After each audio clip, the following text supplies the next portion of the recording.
to extend the benefit of the best treatment it grants to any foreign investor, such as Japanese investor, to Cambodian investors in China.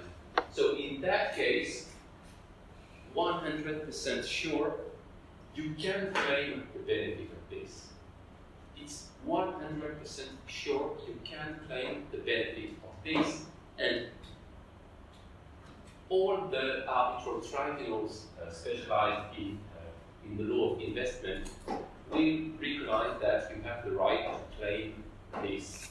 What is surprising about this is this. This is a surprising decision, because the tribunal says that, well, there are some provisions in the treaty that are specifically negotiated, and this implies that some other provisions are not specifically negotiated. Of course, you don't have to work for the Ministry of Foreign Affairs or to negotiate the treaties to know that every single treaty, every single provision of the treaty is specifically negotiated. So this is just, well, I will not say stupid, but it's nonsense. This is clearly nonsense.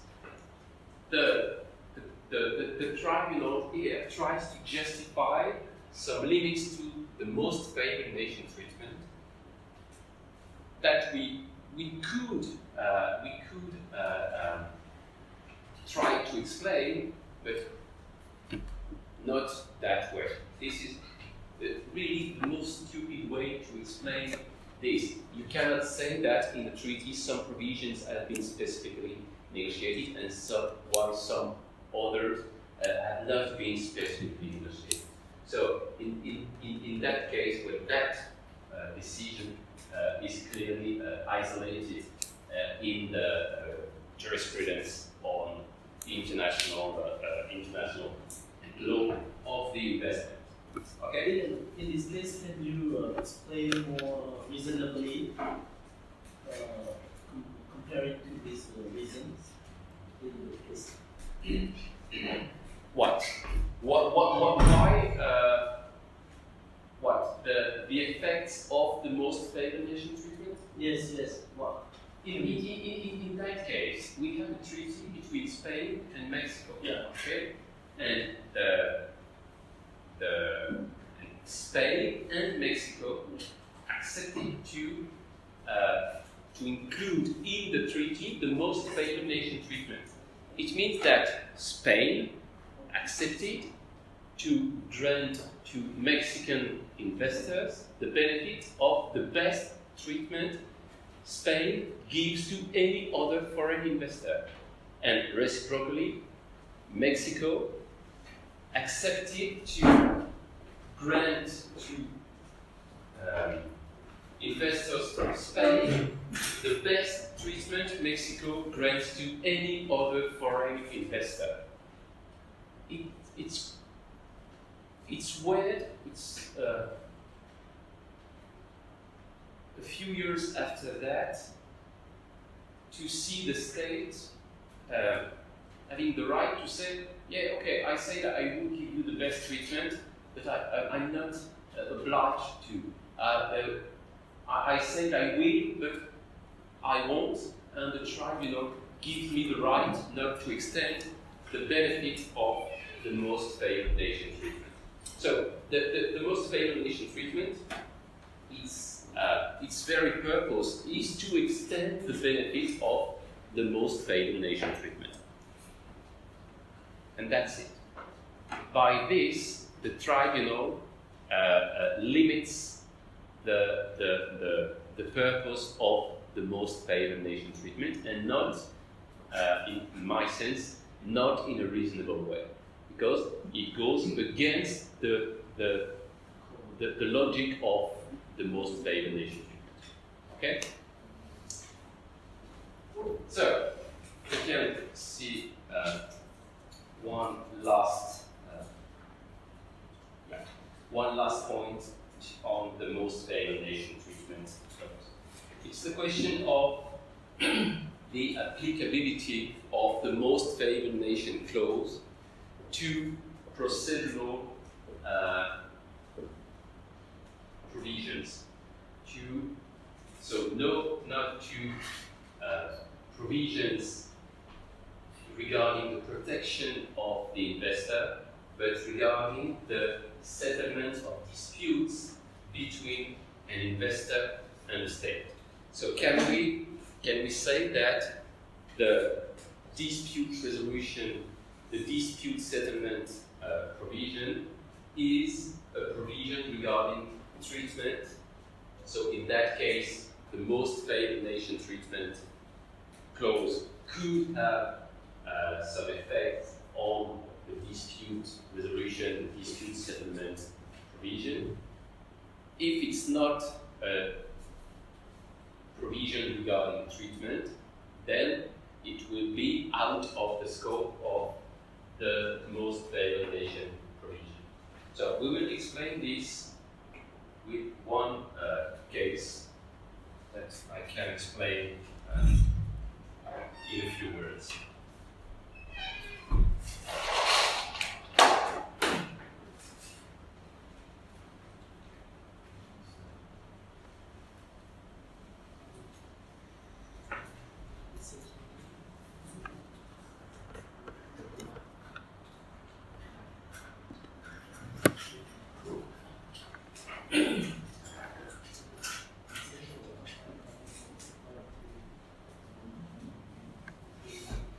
The case which has been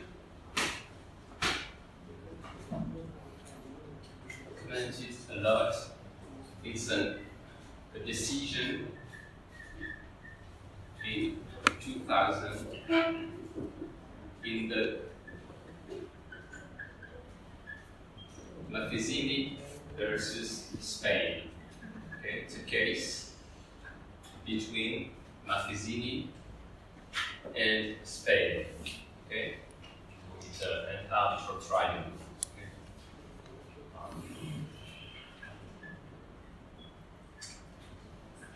Tribunal. So in the Maffesini versus Spain case.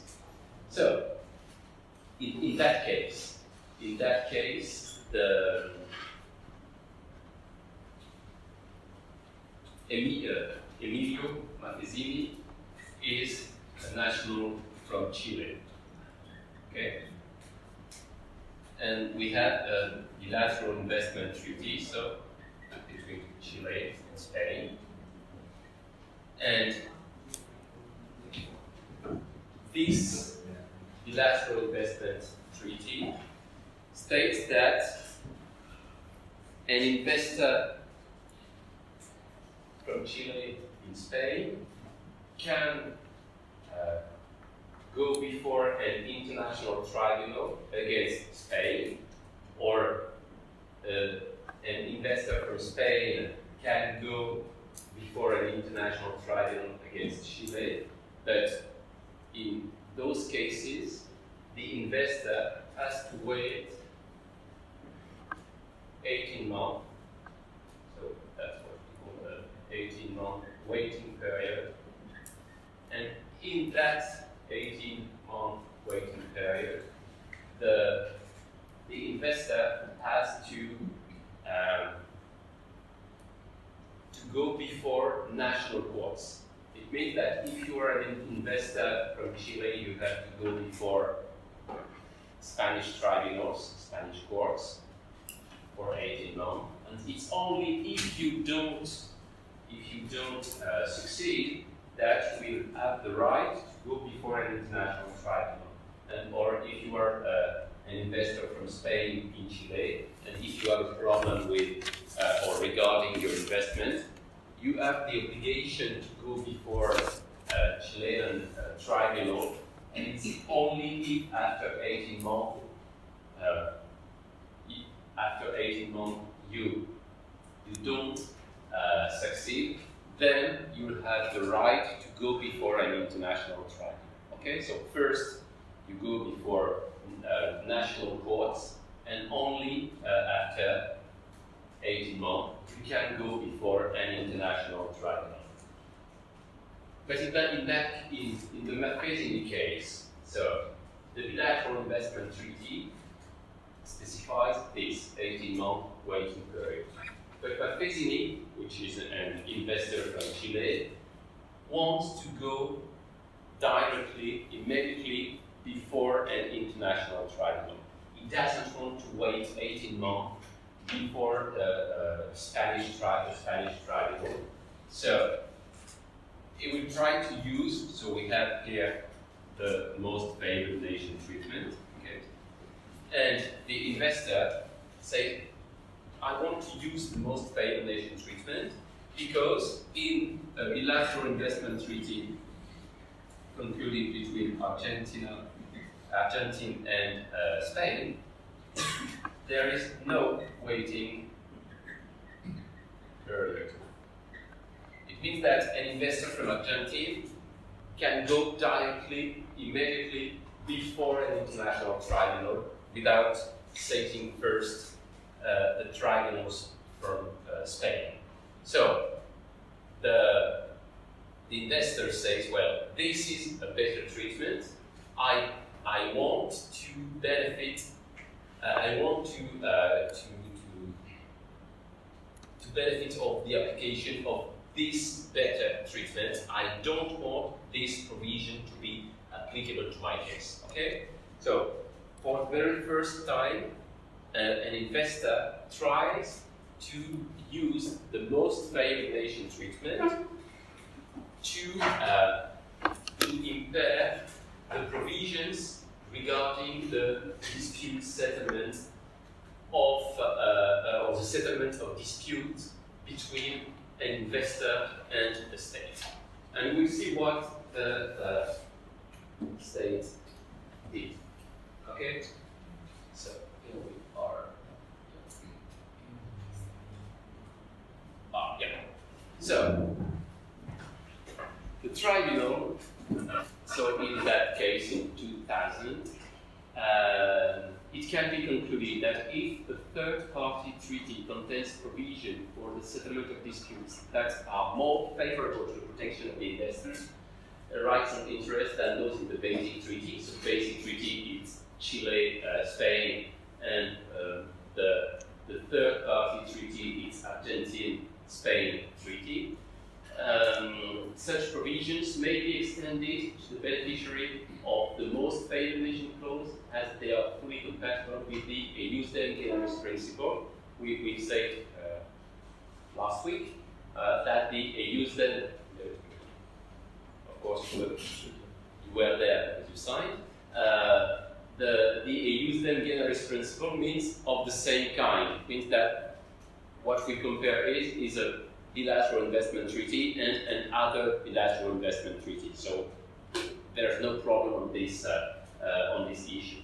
So fully compatible with the jus dem generis principle. Of course, the third-party treaty has to relate to the same subject matter as the Basic Treaty, be it the protection of foreign investments or the promotion of trade, since the dispute settlement provisions will operate in the context of these matters.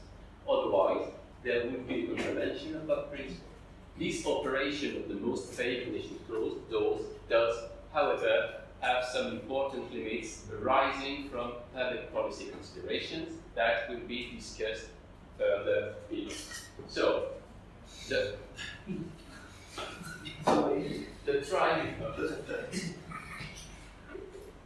tribunal states that there is no objection to the application of the most favored nation treatment of the most favored nation clause to provisions regarding the settlement of disputes between investors and states. But the tribunal states that, however, this operation of the most favored nation clause does, however, have some important limits arising from public policy considerations that will be discussed further below. how do you think, or do you think that in that case, the most favored nation treatment could be or can be applicable to the case of Emilio Marchesini against Spain? Can an investor claim the benefit of the provision regarding the settlement of disputes included in another treaty, in a third-party treaty, instead of the provision regarding the settlement of disputes included in the basic treaty, so in that case, the Chile-Spain treaty?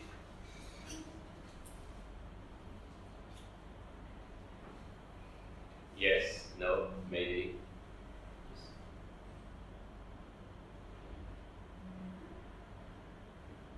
Well, the tribunal will say yes in that case. The tribunal say that if the provision regarding the settlement of disputes is more favorable to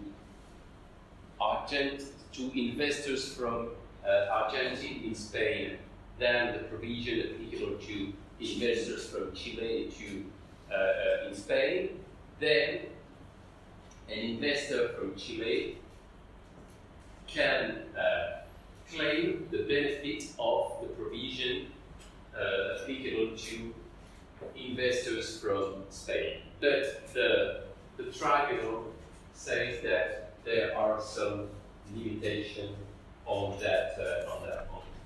So the tribunal states that, as a matter of principle, the beneficiary of the clause should not be able to override public policy considerations that the contracting parties might have envisaged as fundamental conditions for their acceptance of the agreements in question, particularly if the beneficiary is a private investor, as would often be the case. The scope of the clause might thus be narrower than it appears at first sight.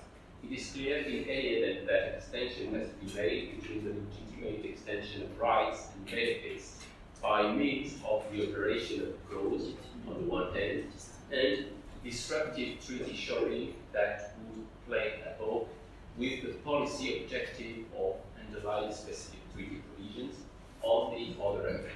So, what does the tribunal say in this paragraph? In this paragraph 62 and 63.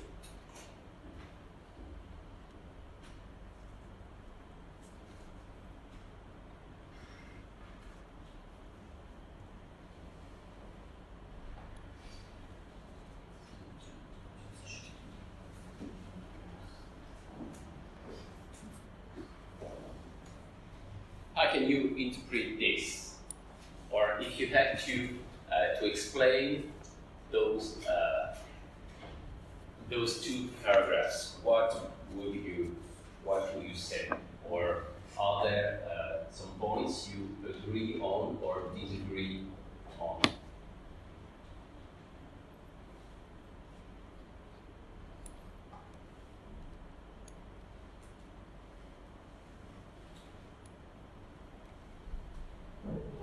I think the tribunal takes consideration on public policy. Yeah. Rather than those favorite nation. Yeah. I think it is wrong. Why? Because they don't respect the most favorable nation clause. Yeah.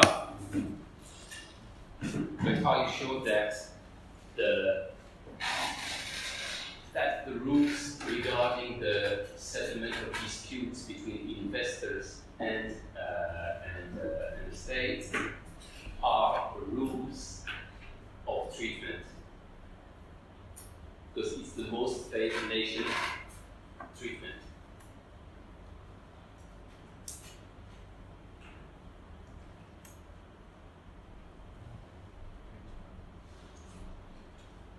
Because it is the same subject matter.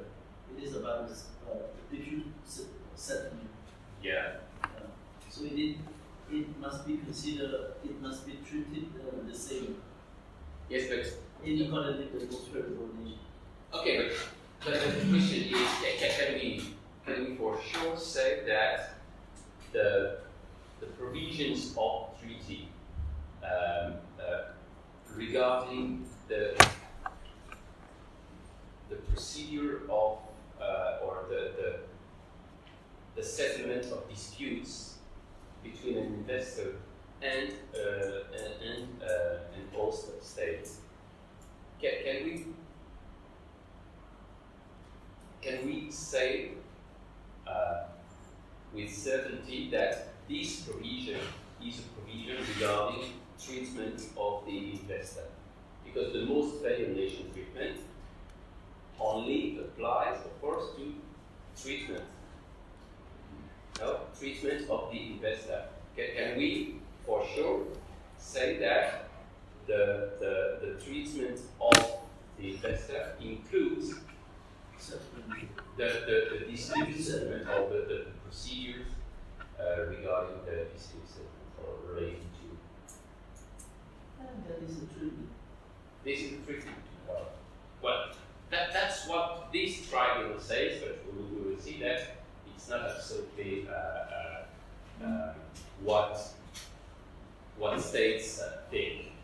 So, what is important in that decision is that for the first time, an arbitral tribunal said that the rules regarding the settlement of disputes are rules of treatment, and as such, those rules, those provisions, can be impaired by the application of the most favored nation treatment or the most favored nation clause. Means that in that case, the tribunal say that Maffesini, Emilio Agustin Maffesini, had the right to claim the benefits of the more favorable provision included in the Argentine-Spain bilateral investment treaty, more favorable than the one included in the Chile-Spain treaty. But the tribunal says as well that there are some public policy considerations that the clause should not be the longitude or the right. So,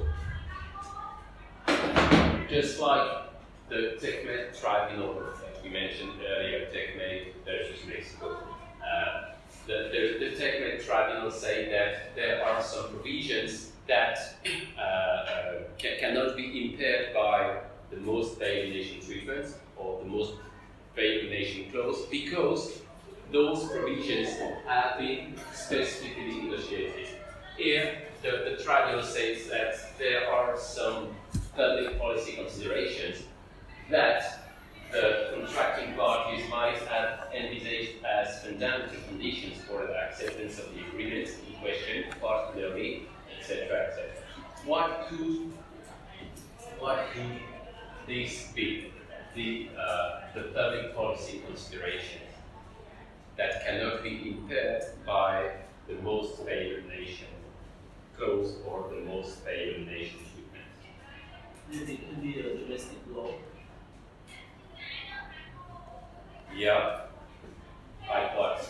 Domestic law in terms of dispute settlement before the national law. Also, try to give me an example of circumstances in which this could. For example,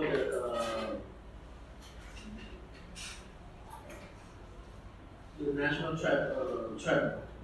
Tribunal of Spain, Yeah. In the domestic law, require the dispute party need to go before the national tribunal before going to international tribunal. So okay. So you say that if there is such an obligation under domestic law, the most favored nation treatment cannot this, but in the Mattesini case, there is this obligation under the bilateral investment treaty, and in that case, the most favored nation treatment can impair this provision.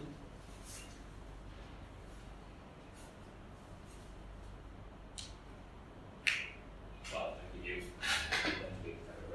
so the four examples given by the Mattesini tribunal are those.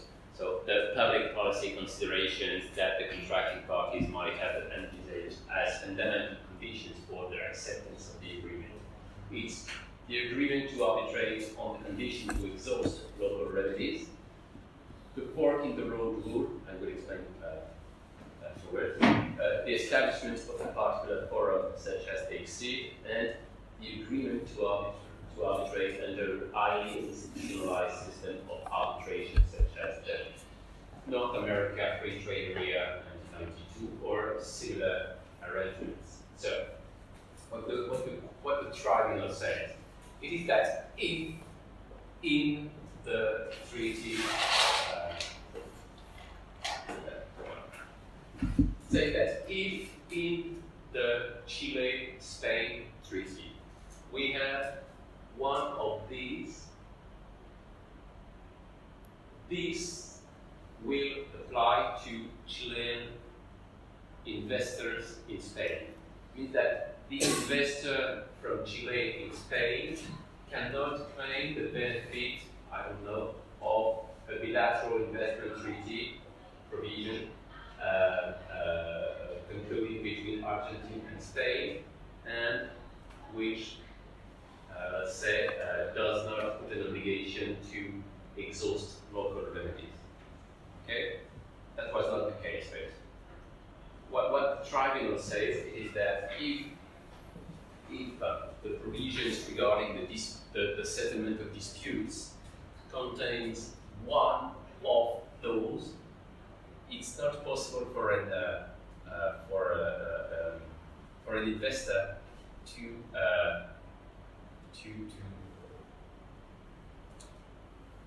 step aside. Step aside to get a little bit. Step aside. Écarté. Step aside, ça marche? Je crois que c'est step aside, it means something. It may, yeah. Okay. Well, you understand this, the condition to exhaust local remedies? The condition to exhaust local remedies means that you can go before an international tribunal only after the exhaustion of local remedies. It means only if you went first before the domestic tribunals and before the highest court, the highest tribunal of the domestic legal order. The second one, the fork in the road rule. What could this mean? The fork in the road rule.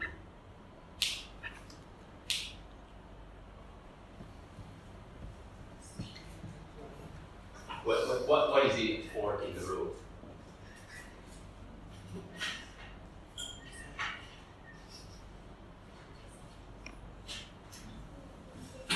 This is a fork in the road. It means that if you are here and if you decide to go there, well, maybe Cambodia is not the best example for this, but you cannot go there. Okay, it's not like volleyball where everyone can go everywhere. Okay, when you make a choice, you cannot go. Yeah, you cannot go back. You cannot say, okay, I was wrong, then I'm going back and go there. Okay, and the choice is between domestic tribunal and arbitration. Okay, say that. So quite often you have in the investment treaties the fork in the road rule. It means that if the investor decides to go before an international tribunal, it cannot, if the investor doesn't succeed, it cannot go before domestic tribunals after that. Or if the investor has decided to go before domestic tribunals, then it cannot afterwards go before an international tribunal. It's when you make a choice, this choice is binding. You cannot use all the possibilities. Okay, or if the dispute the dispute settlement provision state that the arbitral tribunal will be an ICSID tribunal, so an International Center for the Settlement of Investment Disputes. If you have a provision stating that the ICSID an ICSID tribunal can settle the case, you cannot, by the use of the most favored nation treatment, say, well, I will not go before an ICSID tribunal, I will go before, let's say, the German Court of Arbitration or something like this. Okay?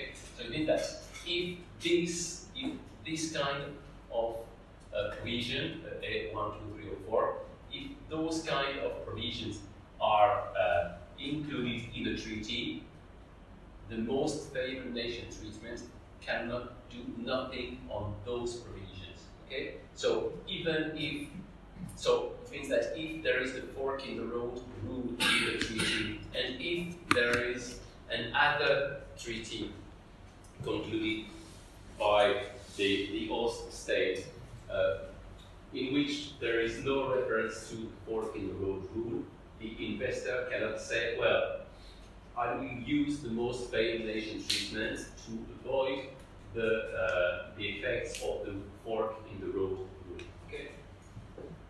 So, and that's the last element of this point. The Maffesini decision has been criticized by the states. So, the most recent investment treaties or free trade agreements concluded by states try to go against the decision taken by or adopted by the tribunal in the Maffesini case. So we can just mention this example, that there are many examples. It's the Colombia-Chile Free Trade Agreement of 2006. The parties agreed that the scope of application of Article 9.3 only covers the matters related to the establishment, acquisition, expansion, administration, conduct, operation, sale, or other disposition of investments, and hence do not apply to procedural issues, including dispute settlement mechanism, such as that contained in Section B of this chapter. So in most of the recent treaties concluded by states regarding investment or regarding trade, there is this kind of clarification. The most favored nation treatment, the most favored nation clause does not apply to procedural issues, including dispute settlement mechanisms. Okay, let's